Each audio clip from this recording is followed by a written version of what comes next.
Baik, jemaah melakukan Allah yang terakhir, ini sudah datang waktunya ya.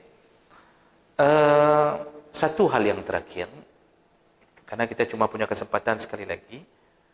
Kelebihan Ramadan yang paling dahsyat, ini dalam hitungan 5 menit kita selesaikan, yaitu Allah sengaja berikan satu malam yang tidak ada di bulan-bulan manapun, dan malam itu Allah sebut dengan nama Lailatul Qadar. Dan ini sudah ma'ruf, hadisnya banyak sekali, Pak. Ayat jelas diturunkan Allah khusus untuk menjelaskan Lailatul Qadar. Inna anzalnahu fi Lailatul Qadar. Namun ada perkara yang perlu kita fahami. Pertama, penyebutan Lailatul Qadar, Lailah, itu sebutan bangsa Arab untuk zaman dari maghrib sampai subuh. Itu Lailah. Makanya kan anak-anak kita yang lahir dari maghrib sampai subuh, itu sering kita namakan Laila. Kadang-kadang Leli. Kalau enggak Laila, Leli. Kan? Ini jangan dikira Lailatul Qadar itu datangnya sekelebat bayangan begitu. Jadi misalnya kita duduk jam 2, lalu dia lewat, Lailatul Qadar lewat. Kayak bintang jatuh begitu. Lalu ada orang tanya ke kawannya, "Nak merempok tanya? Ada dapat urusan?" Dia bilang, "Hana merempok kah? Merempok." Kata dia, "Kamu dapat enggak?" "Saya enggak dapat juga, lewat kita." Gara-gara lewat dia enggak itikaf lagi, pulang, Pak. Enggak begitu. Lailah itu terjadi mulai dari maghrib sampai subuh. Makanya ujung ayat menyebutkan salamun hiya hatta matla'il fajr. Terjadi sampai subuh dalam keadaan salam, dalam keadaan damai. Jadi oleh karena itu, jangan menyempitkan makna Lailatul Qadar sehingga membuat orang frustasi tidak dapat-dapat. Padahal mungkin sudah 10 tahun dia dapat Lailatul Qadar. Yang salat maghrib di malam itu, maka dia dapat pahala seperti melakukan salat maghrib melebihi 1000 bulan. 83 tahun 4 bulan. Dia sambung lagi salat Isya, bertambah lagi pahalanya. Yang salat Isya dapat pahala, kalau itu malam Lailatul Qadar, seperti salat Isya 83 tahun 4 bulan. Itu syarah semua ulama menyebutkan begitu. Semua perbuatan, Bapak sambung tarawih, yang tarawih di malam itu dapat pahala seperti itu. Yang bersedekah di malam itu, maka dapat pahala seperti bersedekah 83 tahun 4 bulan. Maka malam-malam 10 terakhir ini, Pak, itu lakukan semuanya. Bawa uang, Pak, uang merah. Bawa uang merah, sedekah. Bersedekah ke sesama orang iktikaf pun baik. Memberi makan sahur sesama kita, Masya Allah, besar pahalanya. Jadi, kalau perlu, ke sini beri, ke masjid untuk sesama orang iktikaf, belikan nasi. Maka kalau setiap malam kita sedekah, pasti dapat pahala itu. Atau kita juga berikan di luar sana kepada fakir miskin. Kita budgetkan 1 juta. Kita bilang sama orang yang kita titipkan uang, tolong bagi di kampung ini 1 malam 100.000. 1 malam 100.000. Kasih setelah maghrib. Habis dari maghrib atau sampai subuh, kasih setelah itu. Insya Allah dapat. 100.000, Pak, 1 malam. Kalau kena Lailatul Qadar berarti kali 83 tahun berapa? So, belum ada penting. Saya enggak tahu juga berapa. Berarti 88.300.000, Pak. Pada berapa dum? 80 juta. Lebih lah, Pak. Memang matematika 4 koma semua. Jadi Bapak Ibu yang Allah muliakan, Masya Allah. Kenapa orang meremehkannya? Kenapa tidak berbuat? Aneh sekali manusia diberi pahala. Itu kalau 1 tahun dapat 83 juta. 83 tahun. Kalau sudah 10 tahun terus-terusan kita i'tikaf, atau kadang-kadang enggak sempat i'tikaf, mungkin kerana takut hantu datang ke sini, dia i'tikaf di rumahnya. Dia duduk di atas balkon, dia duduk di atas seng rumahnya, dia i'tikaf di sana. Walaupun enggak disebut i'tikaf di sana, tapi pahala itu tetap dapat. Kalau 10 tahun sudah kita begini gaya berjuang kita menghadapi Ramadan, Berarti kita sudah beramal dalam 10 tahun seperti amalannya orang-orang yang berumur 830 tahun beramal. Hanya untuk umat Muhammad. Hanya untuk umat Muhammad. Orang dulu diberikan izin Allah berpahala, dipanjangkan umur untuk mendapatkan itu. Kita dipendekkan umur, tapi diberikan nilai yang banyak. Apa kurang kasih sayang Allah untuk kita? Maka mohon maaf Pak, kalau kurang ajar sedikit saya bilang. Kan kurang ajar orang hanajak di tarawih malamnya. Begitu sayangnya Allah ke dia, dia sia-siakan semua kebaikan Allah. Subhanallah, benar-benar manusia ini dalam keadaan melawan Allah. Maka, apapun yang bisa kita lakukan, Pak, 10 terakhir ini, lakukan. Lakukan. Semua dikali lipatkan pahala. Itu kelebihan Lailatul Qadar. Makanya Allah ketika menanyakan tentang Lailatul Qadar, kan Allah pakai gaya bahasa, wa ma adraka ma Lailatul Qadar. Tahukah engkau apa itu Lailatul Qadar? Kunci dalam tafsir. Itu kalau sudah pakai kalimat wa ma adraka, itu selalu pertanyaan Allah yang tidak mungkin dijawab hamba karena besarnya masalah itu. Coba lihat ayat-ayat lain. Ketika Allah bertanya, wa ma adraka mal qari'ah, tahukah kamu apa itu kiamat? Tak ada yang bisa jawab. Allah jawab sendiri. Wa ma adraka ma saqar, tahukah kamu apa itu neraka sakar? Mana ada yang bisa jawab? Allah jawab sendiri. Wa ma adraka mal hutamah, tahukah kamu neraka hutamah itu apa? Mana ada yang bisa jawab? Allah jawab sendiri, itu nerakanya untuk para pengupat. Untuk yang nonton-nonton cek-recek pagi hari, insert pagi, yang kenyang nerakanya. Semua pertanyaan Allah kalau dimulai dengan wa ma adraka, itu pertanyaan yang agung jawabannya, tidak mungkin dijawab hamba. Kali ini Allah tanya, tahukah kamu Lailatul Qadar? Mana tahu, Pak? Maka jangan sok-sok tahu. Enggak tahu kita sebenarnya, keagungannya enggak tahu. Namun Nabi sedikit membuka kode kunci.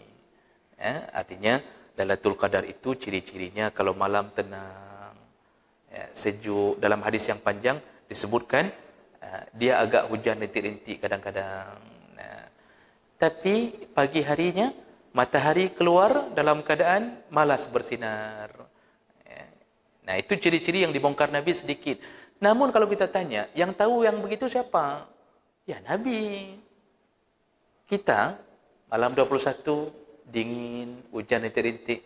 Malam 23 hujan rintik-rintik juga, Pak. Kamu lebih bingung tu. Yang mana yang betul dulu ni? Ini kan kekuatan manusia, Pak. Malam hari 21 matahari terbit bersinar malas. Hari 22 juga begitu. Orang yang puasa hari Minggu mengatakan, oh saya dapat ni. Yang Sabtu 22 kan melempot cik dong. Akhirnya Lailatul Qadar terjadi 2 malam untuk yang Sabtu puasa, untuk yang Minggu puasa. Kaiban cara ada cok kesimpulan. Makanya enggak usah fikirkan itu, Bapak Ibu maka Allah, berjuang saja pasti dapat. Berjuang 10 terakhir Ramadan ini pasti dapat. Makanya karena keagungannya terlalu besar, enggak bisa tertebak keagungannya. Saking dahsyatnya kalimat qadar, kalau buka tafsir, kalimat qadar itu aja bermakna 3 dalam tafsir. Qadarun yang pertama bermakna menetapkan, ketetapan. Maka malam itu Allah tetapkan nasib seorang hamba. Allah bisa rubah keadaan seorang hamba yang mendapatkan malam itu. Bagaimana ciri-ciri orang yang dirubah Allah kalau dapatkan malam itu, Pak? Salamun hiya hatta matla'il fajr. Sebagaimana damainya malam itu, orang yang dapat Lailatul Qadar, ciri-ciri utamanya, setelah Lailatul Qadar, dia berubah menjadi orang yang damai. Damai dan mendamaikan. Jadi orangnya enggak lagi menjadi provokator. Orangnya tidak lagi menjadi biang keributan bagi orang. Dengan tetangga bertambah baik, dengan isteri bertambah baik. Wang belanja untuk isteri ditambah. Ini untukmu 500 dek. Sebulan sekali. Dulu enggak ada sebelum Lailatul Qadar. Namun dikurangi wang makan. Sama aja kalau begitu. Yang hanap duit sih lagi. Artinya dia enggak pukul lagi, enggak marah-marah lagi. Kalau mendapatkan sesuatu masalah bijaksana dalam menyikapi, dengan Allah lebih dekat, itu tanda utama Lailatul Qadar. Karena Lailatul Qadar itu membuat orang menjadi damai. Maka yang masih syekh-syekh, yang masih hidup dalam keadaan hura-hura, orangnya pun temperamental terus-terusan, ini enggak ada ciri-ciri mendapatkan itu. Halal haram disikat saja enggak peduli. Enggak ada ciri-ciri itu. Nah, jadi baca-baca dirilah. Baca-baca diri, mungkin bapa ada yang sudah berubah 10 tahun yang lalu. Tinggal bilang sama isteri, kayaknya menurut keterangan Ustaz Buno, kayaknya abang sudah dapat dari 10 tahun yang lalu kayaknya. Rupanya suaminya bertambah baik. Bisa jadi, Pak. Musyawarah aja sama isteri, kapan mulai bertambah baik. Baik. Al-Qadar menetapkan. Kemudian Al-Qadar juga bermakna mulia. Qadar bermakna mulia.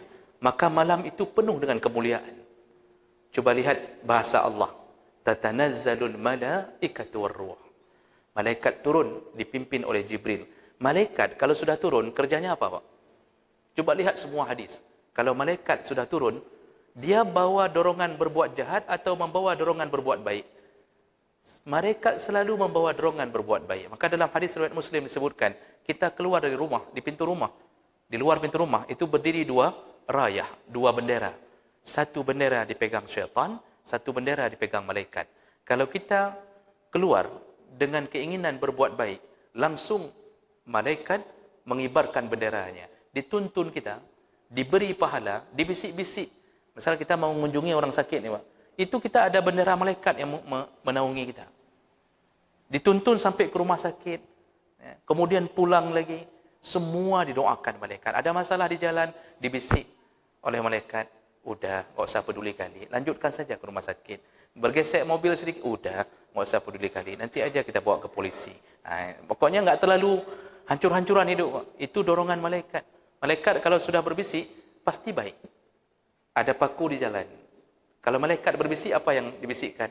Ambil paku itu. Kasihan orang di belakang.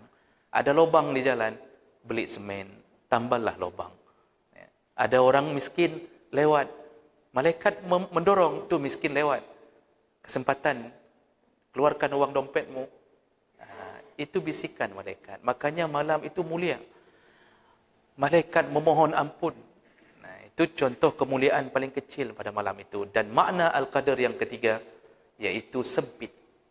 Sempit. Kenapa dinamakan sempit? Rasulullah mengatakan, malaikat turun. Semua malaikat turun. Dipimpin oleh Jibril alaihissalam. Karena keinginannya untuk mencari hamba yang mencari ridha Allah. Kita ini sedang menuntut ilmu, Pak. Ini malaikat kan berebut nih, datang ke sini nih. Kita sedang bertaklim nih. Malaikat berebut datang ke sini. Dalam hadis, malaikat-malaikat berseru ke sini. Ke sini. Di Baitur Rahman ada pengajian, ke sini. Nanti di masjid lain juga begitu. Jangan fikir ke semua ke Baitur Rahman. Karena ada orang mengira ke sini enggak. Masjid lain yang ada pengajian juga begitu. Ke sini, kata malaikat. Di sini ada orang menuntut ilmu. Didoakan Allahumma arhamhu, Allahumma firlahu. Itu baru sekelompok malaikat. Malam itu penuh langit dunia. Ada hadis riwayat Ahmad yang menyebutkan, kata Rasulullah, inni ara ma la tarau. Aku bisa melihat apa yang engkau tidak lihat. Wa asma'u ma la tasma'. Dan aku bisa mendengar apa yang engkau tidak dengar. Di ujung hadis apa Nabi sebutkan, malam Lailatul Qadar tidak ada satu celah sejumlah 4 jari. Arba'atu asabi'. Tidak ada satu celah kosong. Jadi kalau kita taruh 4 jari kita, seandainya kosong 4 jari ini, malam itu tidak ada yang celah kosong 4 jari, kecuali pasti ada malaikat di situ yang sujud kepada Allah SWT. Enggak cukup langit dunia menampung malaikat. Enggak cukup, Mak. Enggak ada celah kosong. Kita duduk masih banyak kosong. Malam Lailatul Qadar, enggak ada tempat kosong untuk malaikat. Yang 4 jari kosong pun diisi oleh malaikat. Itu kata Nabi SAW. Maka dahsyat. Malam itu dahsyat. Seandainya kita diizinkan seperti Nabi melihat jumlah malaikat, mungkin kita semua hangum malam itu, Pak. Tahu hangum? Apa? Hangum bahasa Indonesianya apa? Semaput, Pak. Ya, semaput kita, Masya Allah, langit penuh malaikat. Cuma kerana kita diuji oleh Allah dengan iman, hanya percaya, enggak bisa lihat.